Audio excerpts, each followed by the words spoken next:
প্রিয় শিক্ষার্থী, আমরা এবার আমাদের প্রজেক্ট ব্যক্তির কাজের এই অংশে কতগুলো আইকন ক্রিয়েট করা দেখাবো। মূলত ফটোশপেরই ডিফল্ট কিছু শেপ ইউজ করে এরকম কিছু আইকন ক্রিয়েট করব। প্রথমে আমরা ফাইল মেনু থেকে নিউতে ওপেন করে নতুন একটি ক্যানভাস ক্রিয়েট করে নিচ্ছি। আমরা ওয়াই দিচ্ছি 500, আর দিচ্ছি 400। ওকে, এবার আমরা আমাদের মূল ডিজাইনিংয়ের মতো না হলেও আমরা অন্য একটি ডিজাইনিং ফিল্ড ক্রিয়েট করে অন্য একটি সাইজের ফিল্ড ক্রিয়েট করে দেখাচ্ছি। আপনারা ইচ্ছামতো আপনাদের পছন্দনীয় সাইজে ডিজাইনিং ক্যানভাস ক্রিয়েট করে এরকম শেপ ক্রিয়েট করবেন। এখন আমি নতুন লেয়ার ক্রিয়েট করছি এবং একটি ব্যাকগ্রাউন্ড কালার দিয়ে দিচ্ছি। যে কোনো একটি কালার আপনারা চুজ করতে পারেন। যে এই ডিজাইনিংয়ের মতো হুবহু ডিজাইন আপনারা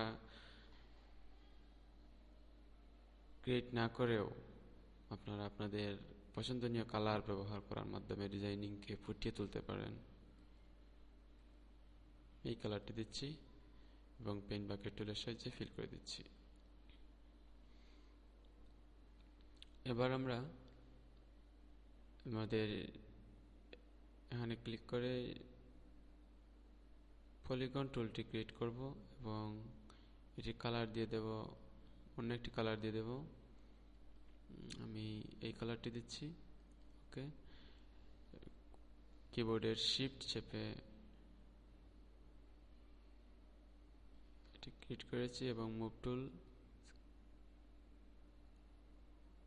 টুলে ক্লিক করে এটিকে একটি পজিশন মতো নিয়ে আসছি। এবার আমি লেয়ারটি রাস্টারাইজ করে দিচ্ছি। কাস্টম শেপ টুলে ক্লিক করার মাধ্যমে আমরা কাস্টম টুল নিয়ে এসে আমরা এখান থেকে একটি শেপ চুজ করতে পারি।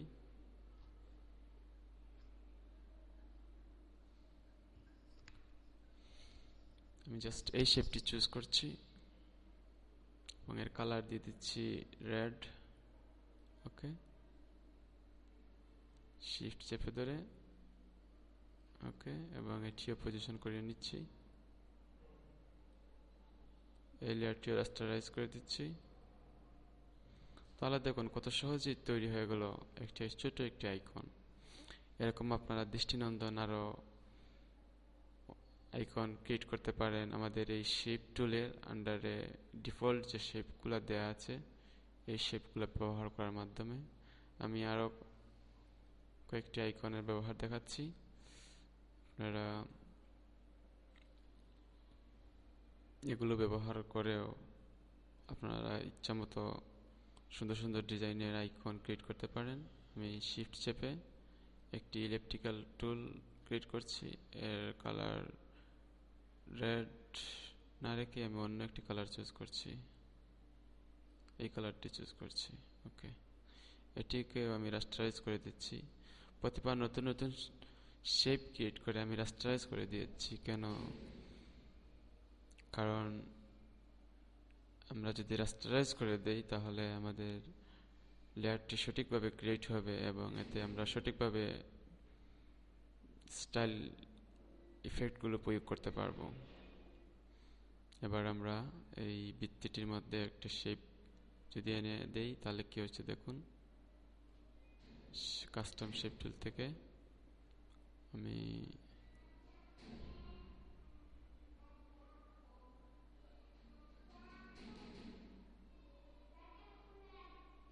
এই শেপটি নিয়ে আসছি এবং এর কালার রেড রেখেই আমি কিবোর্ডের শিফট ক্লিক করে ক্লিক করছি। এটিকে আমি পজিশনিং করিয়ে নিচ্ছি। রাস্টারাইজ। ওকে, এরকম আপনারা আরো অন্য অন্য শেপেরও ব্যবহার করতে পারেন।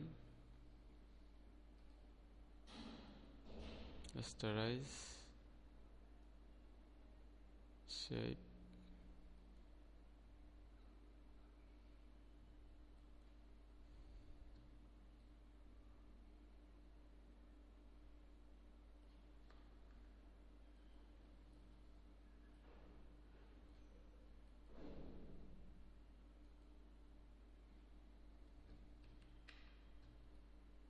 পজিশনিং করিয়ে নিচ্ছি ট্রান্সফর্মিং করার মাধ্যমে। আমি একটি রাউন্ডেড টুল ক্রিয়েট করে এই টুলে একটি শেপ দেখাচ্ছি। তার আগে এগুলো রাস্টারাইজ করে নিচ্ছি। নতুন একটি লেয়ার ক্রিয়েট করে কাস্টম শেপ টুলে ক্লিক করার মাধ্যমে আরও শেপ নিয়ে আসছি। এখান থেকে আমি জাস্ট এই শেপটি নিয়ে আসছি। লাল না রেখে আমি অন্য একটি কালার চুজ করছি যেন আমার ডিজাইনিংটি ফুটে ওঠে।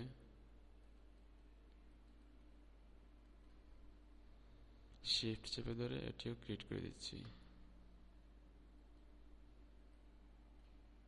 রাস্টারাইজ। এভাবে আপনারা দৃষ্টিনন্দন আইকন ক্রিয়েট করতে পারেন ফটোশপের ডিফল্ট শেপগুলোর সাহায্যে। আপনারা শেপগুলো মূলত এখানে পাবেন। এখানে ক্লিক করে ধরে থাকলে rectangle tool, rounded rectangle tool, elliptical tool, polygon tool, line tool, custom tool, এই টুলগুলো ছাড়াও কাস্টম টুলের আন্ডারে আরও অনেকগুলো টুল রয়েছে। আপনারা কাস্টম টুলে ক্লিক করলে উপরের অপশন বারে এই অংশের শেপের এই অংশে আপনারা অনেকগুলো টুল পাবেন।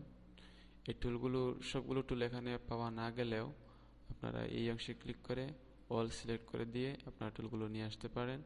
একটি জিনিস মনে রাখবেন, শেপ ক্রিয়েট করার ক্ষেত্রে আপনারা এই অংশে শেপ সিলেক্ট করা থাকতে হবে। আর যদি এই অংশটি হচ্ছে পাথ সিলেক্ট করা থাকলে হবে না, আপনারা শেপ সিলেক্ট করে নেবেন। ধন্যবাদ।